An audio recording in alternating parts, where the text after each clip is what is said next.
Shalom, selamat pagi Ibu Bapak, Saudara-saudari yang diberkati Tuhan. Kita bersyukur pagi hari ini kita boleh ada sebagaimana kita ada karena Tuhan telah beserta dan menyertai kita. Saat ini sebelum kita memulai sapaan pastoral, mari kita satu dalam doa kita berdoa. Tuhan, kami bersyukur untuk kebaikan Tuhan yang melimpah-limpah di dalam kehidupan kami. Kami boleh ada hari ini sebagaimana kami ada karena Tuhan yang terus menyertai kami. Bapak, terima kasih. Pagi hari ini sebelum kami menjalani hari yang Tuhan percayakan kepada kami mau membaca dan merenungkan firman Tuhan dengan singkat. Biarlah Tuhan menolong agar apa yang kami baca, firman Tuhan yang kami renungkan menjadi bekal bagi kami untuk menjalani hari kami. Tolonglah kami Tuhan, berfirmanlah karena kami siap untuk mendengar. Di dalam nama Yesus kami berdoa, amin. Ibu bapak saudaraku yang diberkati Tuhan, pembacaan firman Tuhan pada pagi hari ini dari Matius pasal 5 ayatnya yang ke-37. Sekali lagi Matius pasal 5 ayatnya yang ke-37. Saya akan membacakan bagian ini untuk kita semua. Ibu bapak saudara-saudara boleh memperhatikan di Alkitab masing-masing. Matius pasal 5 ayat 37 berbunyi demikian. Jika ya, hendaklah kamu katakan ya. Jika tidak, hendaklah kamu katakan tidak.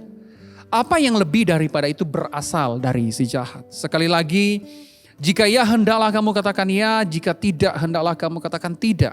Apa yang lebih daripada itu berasal dari si jahat.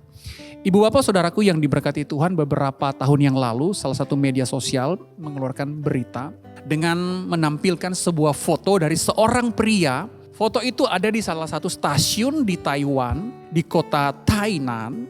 Ada seorang pria yang telah puluhan tahun duduk di terminal itu. Jadi setelah puluhan tahun, pemandangan yang biasa dilihat oleh orang-orang yang lewat di situ adalah seorang pria yang duduk. Dia mandi di situ, dia tidur di situ, dia menunggu.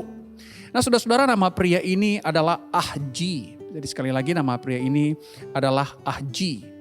Dia menunggu seorang wanita yang sebelumnya pernah berjanji bahwa akan kembali.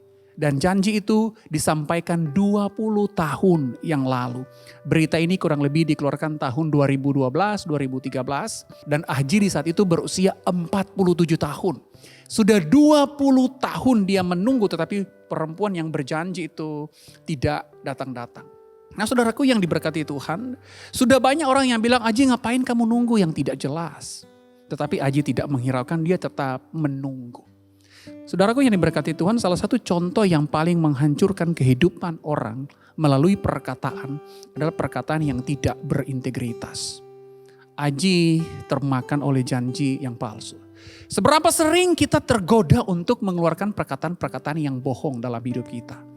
Perkataan-perkataan yang tidak berintegritas. Yang kita lakukan baik di dalam relasi persahabatan, relasi suami istri, relasi pacaran. Banyak relasi yang rusak karena integritas perkataan yang tidak baik. Nah saudara yang diberkati Tuhan, dalam firman Tuhan yang kita baca, Tuhan Yesus mengatakan dengan sangat jelas sekali. Jika ya, hendaklah kamu katakan ya. Jika tidak, hendaklah kamu katakan tidak. Kalau ya, kita mengatakan ya. Kalau tidak, kita mengatakan tidak. Dan Tuhan Yesus menambahkan dengan sangat tegas sekali, apa yang lebih daripada itu berasal dari si jahat. Berbagai perkataan kita yang tidak berintegritas, perkataan yang bohong, sumpah palsu, saksi dusta. Semua itu perkataan yang tidak berintegritas, dan bagi Tuhan Yesus dalam teks yang kita baca jelas sekali bahwa itu berasal dari si jahat. Nah saudaraku yang diberkati Tuhan, kalau kita akan memperhatikan konteks ayat 37, sebenarnya ini berbicara tentang sumpah palsu. Dalam dunia kuno ketika seseorang bersumpah apalagi membawa nama Tuhan. Bagi mereka sumpah itu punya kekuatan. Karena mereka membawa nama Tuhan. Dan Tuhan melarang, tidak perlu kamu bersumpah. Karena kamu tidak punya hak bersumpah. Jangan kamu bersumpah palsu. Dan Tuhan mengatakan, peganglah sumpahmu di hadapan Tuhan. Jadi jangan sekali-kali kita berani berkata bohong, kita berdusta, kita menipu orang lain. Kita memberikan kesaksian yang tidak baik. Salah satu hal yang paling sulit hari ini dicari, di mana-mana di banyak tempat, adalah integritas sebuah perkataan.